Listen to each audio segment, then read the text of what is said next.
Developing Aid Summit atau KTT D8 yang dihadiri Presiden Prabowo Subianto menaungi 8 negara berkembang yang memiliki visi pertumbuhan ekonomi lewat diversifikasi peluang perdagangan.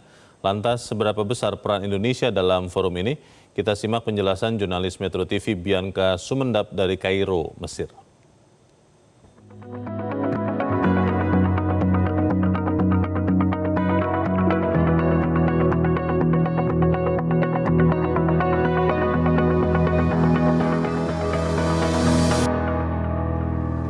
Presiden Prabowo Subianto bertolak ke Kairo, Mesir untuk menghadiri konferensi tingkat tinggi atau KTT D8.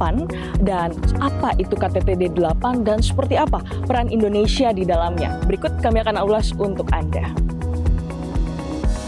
D8 adalah Development Aid yang merupakan forum untuk membahas kerjasama ekonomi yang terdiri dari 8 negara.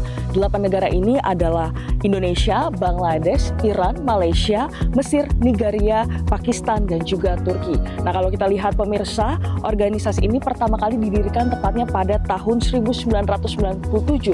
Ini melalui deklarasi Istanbul yang dengan tujuan utama untuk meningkatkan posisi-posisi negara-negara berkembang dalam ekonomi dunia.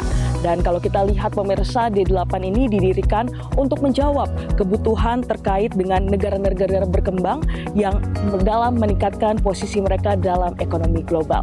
Selanjutnya, ada berbagai tujuan dalam KTT D8 ini. Dimulai yang pertama adalah kerjasama ekonomi 8 negara, dan kedua adalah diversifikasi peluang kerjasama perdagangan.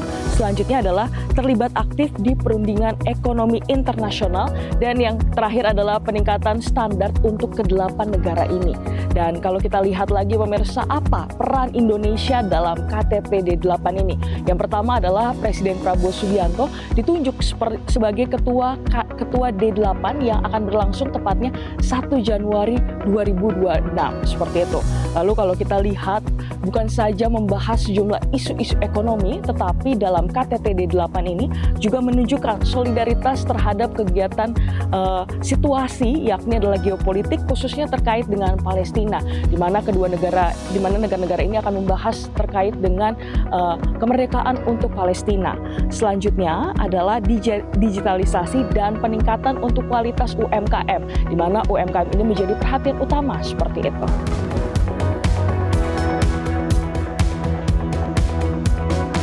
KTT D8 di Kairo ini akan menghasilkan agenda baru setelah Indonesia ditunjuk sebagai ketua D8. Hal ini tentu akan mempengaruhi peran strategis Indonesia dalam organisasi ini. Dari Kairo, Bianca Sumendap melaporkan untuk Metro TV. Jelajahi cara baru mendapatkan informasi. Download Metro TV Extend sekarang.